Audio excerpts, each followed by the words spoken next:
अस्सलाम वालेकुम student, welcome to online classes. आज हमारा फर्स्ट लेक्चर जो है वो FSc first year new section, जिसका टॉपिक है न्यूट्रिशन ऑफ बैक्टीरिया। बैक्टीरिया की न्यूट्रिशन के बारे में हमने पढ़ना है, पहले जब हम इसके स्ट्रक्चर को डिस्कस कर चुके हैं। न्यूट्रिशन कहते हैं ग़िज़ाइयत को, कि वो अपनी ग़िज़ा कैसे हासिल करता है, किन चीज़ों पे वो डिपेंड करता है, कहाँ कहाँ वो अपने ग़िज़ा के तौर पे जो सोर्सेज हैं उनको इस्तेमाल करता है, उसको हमने डिस्कस करना है। बैक्टीरिया जो है वो दो तरीक़ों से अपनी ग़िज़ा हासिल करता है। कुछ बैक्टीरिया जो होते हैं वो ऑटोट्रॉफ होते हैं, यानी कि वो अपनी खुराक खुद तैयार कर सकते हैं, जबकि कुछ जो होते हैं वो है हेटरोट्रॉफ, वो अपनी खुराक बजाते खुद हासिल नहीं कर सकते, वो दूसरों पे डिपेंड करते हैं। ऑटोट्रॉफ जो हैं वो खुद तैयार कर सकते हैं, जैसे प्लांट अपनी खुराक खुद तैयार करते हैं, एल्गी अपनी खुराक खुद तैयार करते हैं। इस तरह कुछ बैक्टीरिया भी होते हैं। सारे के सारे बैक्टीरिया जो हैं वो हेटरोट्रॉफ नहीं है या डीकम्पोजर नहीं है, बल्कि कुछ जो हैं वो अपनी खुराक खुद तैयार करते हैं। सबसे पहले हमने पढ़ने हेटरोट्रॉफ, जो अपनी खुराक खुद तैयार नहीं कर सकते।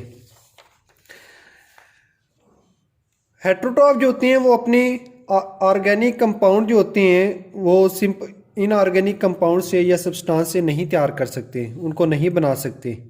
ठीक है, वो फिर दो तरीक़ों से रहते हैं, या वो सेप्रोफाइट रहेंगे या फिर पैरासाइटिक रहेंगे। दो तरीक़ों से ये रहेंगे हेटरोट्रॉफ जो होंगे, या वो रहेंगे सेप्रोफाइट, सेप्रोफाइटिक बैक्टीरिया, या हम उनको कहेंगे पैरासाइटिक। सेप्रोफाइटिक या पैरासाइटिक, ये यानी कि वो वाले बैक्टीरिया हम डिस्कस कर रहे हैं जो अपनी खुराक को तैयार नहीं कर सकते, वो सेप्रोफाइटिक हैं या पैरासाइटिक हैं। सेप्रोफाइटिक जो होते हैं वो डेड ऑर्गेनिक मैटर के ऊपर ग्रो करते हैं। डेड ऑर्गेनिक मैटर,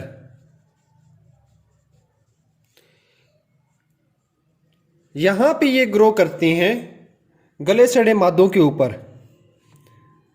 गले सड़े मादों के ऊपर ये अपनी खुराक हासिल करते हैं और वहीं से जो है वो ऑर्गेनिक मटेरियल को जो है वो हासिल करते हैं। इनको हम कहते हैं सेप्रोफाइटिक। सेप्रोफाइटिक जो होते हैं get their food from dead organic matter, dead organic matter पे डिपेंड करते हैं और वहीं से अपनी खुराक हासिल करते हैं।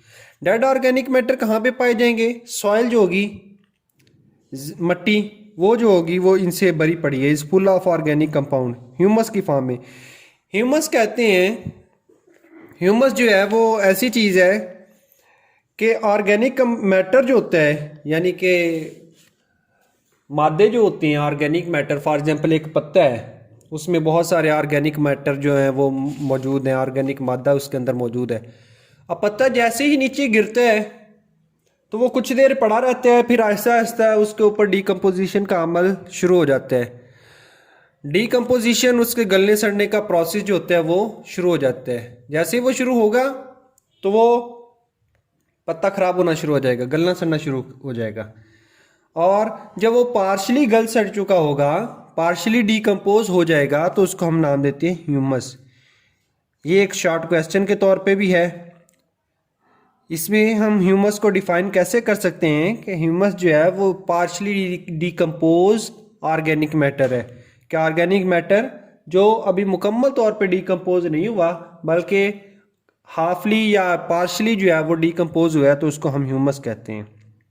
तो ये मिट्टी के अंदर बहुत सारा ह्यूमस पाया जाता है, क्योंकि मिट्टी में बहुत सारे जो पत्ते गिरते हैं, इसके अलावा बहुत सारे पौधों के जो कुछ पार्ट्स होते हैं वो गिरते हैं, जानवरों के पार्ट्स होते हैं वो गिरते हैं, तो वो गल सड़ जाते हैं, तो वो ह्यूमस कहलाते हैं। तो ये जो बैक्टीरिया होंगे ये इस ह्यूमस पे डिपेंड करेंगे। Humus is the material resulting from the partially decomposed organic matter, partially decay of plant and animal, कि प्लांट और एनिमल का जो पार्शली डीकम्पोज होना है या डेड होना है वो ह्यूमस है। बहुत सारे सॉइल के अंदर रहने वाले बैक्टीरिया जो होते हैं उनके पास एंजाइम सिस्टम होता है, कि वो कैसे अपनी खुराक इन गले सड़े मादों से हासिल करते हैं। गले सड़े मादों के ऊपर वो बैक्टीरिया चले गए, अब वहाँ से अपनी खुराक कैसे लेंगे कि वहाँ पे वो कुछ ना कुछ एंजाइम खारिज करेंगे, डाइजेस्टिव एंजाइम जिनको हम कहते हैं। ये एंजाइम क्या करेंगे, ब्रेक डाउन करेंगे किसकी, कम्प्लेक्स सब्सटेंस की। ह्यूमस के अंदर जो कम्प्लेक्स सब्सटेंस होंगे ना, देखें एक पत्ता है उसके अंदर बहुत सारे सब्सटेंस है, कुछ गला सड़ा है, कुछ वैसे मौजूद है। तो इसके ऊपर बैक्टीरिया ने ग्रो किया, ग्रो करने के बाद अपने जो थे वो एंजाइम खारिज किए, उन्होंने फिर ब्रेक डाउन कर दी। ब्रेक डाउन कैसे की कि कम्प्लेक्स सब्सटेंस को उन्होंने सिंपल कंपाउंड के अंदर क्या कर दिया, चेंज कर दिया। इस तरह ये बैक्टीरिया जब सिंपल कंपाउंड के अंदर चेंज कर देंगे तो फिर वहाँ से वो एब्जॉर्प्शन करेंगे, वहाँ से वो जज़ब करेंगे। किनको, सिंपल को। कम्प्लेक्स को नहीं कर सकते, कम्प्लेक्स को तो उन्होंने सिंपल में कन्वर्ट किया है, कम्प्लेक्स को डायरेक्ट वो एब्जॉर्ब नहीं कर सकते। तो पहले कम्प्लेक्स को वो किस में कन्वर्ट करेंगे, सिंपल में, फिर उन सिंपल को ये क्या करेंगे, एब्जॉर्ब करेंगे। किस लिए, एनर्जी के सोर्स के तौर पे। ये पहला कंपोनेंट है ये जिसकी वजह से वो अपनी एनर्जी हासिल कर सकते हैं। इनको हम क्या कहते हैं, सेप्रोफाइट। सेप्रोफाइट क्या हैं कि ऐसे बैक्टीरिया जो किसी न किसी डेड ऑर्गेनिक मैटर पे, डिकम्पोज्ड ऑर्गेनिक मैटर पे वहाँ पे एक्ट करते हैं, वहाँ पे डिकम्पोजिशन मज़ीद जारी रखते हैं।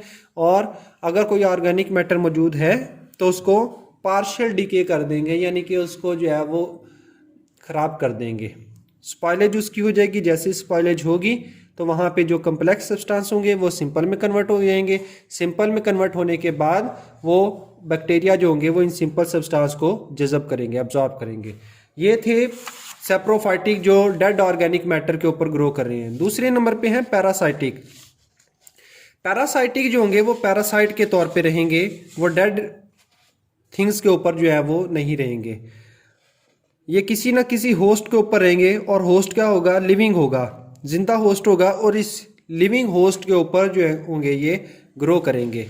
लिविंग होस्ट के ऊपर रहेंगे या उसके अंदर रहेंगे, और वहाँ पे अपनी न्यूट्रिशन हासिल करेंगे। कुछ बैक्टीरिया होंगे जो किसी दूसरे ऑर्गेनिज्म के ऊपर, ख्वाह वो पौधा है, ख्वाह वो जानवर है, ख्वाह वो इंसान है, इनमें किसी के ऊपर भी वो रहेंगे। रहने के बाद वहाँ से अपनी तमाम की तमाम खुसूसियात, अपनी जो न्यूट्रिशन है, ग़िज़ाई अज्जा है, वो हासिल करेंगे और बदले में उसको नुकसान पहुँचाएंगे। इनको हम कहेंगे पैरासाइटिक। तो ये दो तरह के बैक्टीरिया हैं जिनको हम हेट्रोट्रॉफिक बैक्टीरिया कहते हैं। अपनी खुराक खुद तैयार नहीं कर सकते, या वो डेड ऑर्गेनिक मैटर से हासिल करेंगे या वो होस्ट, लिविंग होस्ट से हासिल करेंगे। तो ये जो डेड से हासिल करेंगे वो सेप्रोफाइटिक है, और जो लिविंग होस्ट से हासिल करेंगे वो पैरासाइटिक हैं। ये अपनी खुराक खुद तैयार नहीं कर सकते, इनको हम हेट्रोट्रॉफ कहते हैं।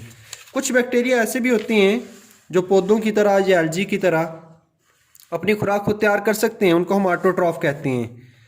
लेकिन ये ऑटोट्रॉफ भी दो तरह के होंगे, या वो होंगे फोटोसिंथेटिक, यानी फोटोसिंथेसिस की मदद से अपनी खुराक खुद तैयार करेंगे, या फिर वो होंगे कीमोसिंथेटिक, केमिकल की मदद से अपनी खुराक खुद तैयार करेंगे। फोटोसिंथेटिक जो होंगे, जो फोटोसिंथेसिस करेंगे, यानी कि लाइट की मौजूदगी में अपनी खुराक जो होंगे वो तैयार करेंगे, उनको हम ऑटोट्रॉफ भी कहते हैं। ये सिंथेसाइज कर सकते हैं ऑर्गेनिक कंपाउंड को इनऑर्गेनिक की मदद से, लेकिन हेट्रोट्रॉफ इनऑर्गेनिक से ऑर्गेनिक नहीं बना सकते थे। ऑटोट्रॉफ जो होंगे वो इनऑर्गेनिक सब्सटेंस को इस्तेमाल करके अपने ऑर्गेनिक सब्सटेंस, यानी अपनी खुराक जो होती है वो तैयार कर सकते हैं। बैक्टीरिया में भी सेपरेटेड इनटू टू ग्रुप्स। ये जो ऑटोट्रॉफ है ये भी दो तरह के ग्रुप्स में है, एक फोटोसिंथेटिक है और दूसरे कीमो। फोटो जो है वो अपनी खुराक खुद तैयार कर सकते हैं, लेकिन फोटो का फिर ग्रीन प्लांट से या एल्गी से फिर डिफरेंस क्या होगा? डिफरेंस ये होगा क्योंकि बैक्टीरिया जो है इनका जो सेल होता है वो वाजे, इनकी जो स्ट्रक्चर है वो नहीं होती, क्योंकि न्यूक्लियस जो है इनके वाजे नहीं है। Membrane bond organelles in prokaryotes यानी बैक्टीरिया के अंदर मौजूद नहीं है। जब नहीं है तो इसका मतलब क्लोरोप्लास्ट भी नहीं होंगे, क्लोरोप्लास्ट जो होंगे वो नहीं है, और फिर जो इनके अंदर जो है वो क्लोरोफिल कैसे वहाँ पे पाया जाएगा? जबकि ग्रीन प्लांट्स के अंदर क्लोरोप्लास्ट और या प्लास्टिड मौजूद थे, और उनके अंदर जो था वो ग्रीन पिगमेंट जिसको हमने क्लोरोफिल का नाम दिया था वो मौजूद था। लेकिन यहाँ पे क्लोरोप्लास्ट तो मौजूद नहीं है, ठीक है, लेकिन क्लोरोफिल तो है, यानी जो ग्रीन कलर दे रहा है। क्लोरोफिल मौजूद है लेकिन क्लोरोप्लास्ट नहीं है। तो क्लोरोप्लास्ट नहीं है तो इनके जो क्लोरोफिल होंगे वो डायरेक्ट ही सबमर्ज्ड होंगे किसके अंदर, साइटोप्लाज्म में। क्यों? क्योंकि well defined organelles, well defined nucleus और इसके अलावा मेम्ब्रेन बाउंड ऑर्गेनेलीज इसके अंदर मौजूद नहीं है। तो इनका जो क्लोरोफिल होगा वो डायरेक्ट साइटोप्लाज्म के अंदर ही डूबा होगा। ये इसमें और ग्रीन प्लांट की फोटोसिंथेसिस में डिफरेंस है। दूसरा, फोटोसिंथेसिस के दौरान जो ऑटोट्रॉफ बैक्टीरिया होंगे वो हाइड्रोजन सल्फाइड को इस्तेमाल करेंगे। ये हाइड्रोजन सल्फाइड को इस्तेमाल करेंगे और सल्फर को खारिज करेंगे। जबकि अगर हम ग्रीन प्लांट की फोटोसिंथेसिस को देखते हैं तो वो कार्बन डाइऑक्साइड, वाटर और इसके अलावा एनर्जी को इस्तेमाल करते हैं और इसको इस्तेमाल करने के बाद वो ग्लूकोज वगैरह बनाते हैं, C6H12O6 प्लस ऑक्सीजन खारिज करती हैं। ये दूसरा डिफरेंस है कि ग्रीन प्लांट जो होते हैं वो वाटर को इस्तेमाल करते हैं हाइड्रोजन के सोर्स के तौर पे और वाटर को इस्तेमाल करने के बाद ऑक्सीजन की लिबरेशन करते हैं, वहाँ पे उसकी इमिशन वगैरह वहाँ पे कर देते हैं, ऑक्सीजन वहाँ पे खारिज होती है, रिलीज़ होती है। लेकिन फोटोसिंथेटिक जो बैक्टीरिया हैं उनकी फोटोसिंथेसिस में क्या होगा कि वहाँ पे वाटर की बजाय वहाँ पे हाइड्रोजन सल्फाइड इस्तेमाल होगा और हाइड्रोजन सल्फाइड इस्तेमाल करने के बाद वो सल्फ़र खारिज करेंगे, ऑक्सीजन खारिज नहीं करेंगे। तो फोटोसिंथेटिक बैक्टीरिया और प्लांट के अंदर मेनली दो तरह के डिफरेंस होंगे। प्लांट जो हैं उनके जो क्लोरोफिल होंगे वो क्लोरोप्लास्ट के अंदर होंगे और वो वाटर को इस्तेमाल करेंगे। लेकिन इनके जो क्लोरोफिल हैं, क्योंकि क्लोरोप्लास्ट नहीं है तो डायरेक्ट साइटोप्लाज्म के अंदर सबमर्ज्ड होंगे, डूबे होंगे। दूसरा, ये वाटर के बजाय हाइड्रोजन सल्फाइड को इस्तेमाल करेंगे और सल्फर को ये खारिज करेंगे, liberate sulphur instead of oxygen. दूसरे नंबर पे कीमोसिंथेटिक, जो केमिकल को यूज़ करते हैं, यानी कि कुछ बैक्टीरिया जो होते हैं वो पौधों की जड़ों वहाँ पे पाए जाते हैं, वहाँ पे उनकी जो लोकेशन है या क्रेंस वगैरह है, और वो पौधे की क्या करते हैं, हेल्प करते हैं। कैसे हेल्प करते हैं कि ग्रीन प्लांट जो होते हैं वो डायरेक्ट नाइट्रोजन को जो है वो एब्जॉर्ब नहीं कर सकते, तो वो नाइट्रोजन को पहले उनको नाइट्राइट या नाइट्रेट के अंदर कन्वर्ट करना पड़ता है, अमोनिया में कन्वर्ट करना पड़ता है। वो नहीं कर सकते तो फिर वो बैक्टीरिया की हेल्प लेते हैं, नाइट्रीफाइंग बैक्टीरिया होते हैं। वो क्या करते हैं कि ये जो नाइट्रोजन है इस नाइट्रोजन को नाइट्राइट या नाइट्रेट के अंदर जो है वो कन्वर्ट कर देते हैं। कन्वर्ट करने के बाद ये पौधे को दे देते हैं, पौधा इनको हासिल कर लेता है।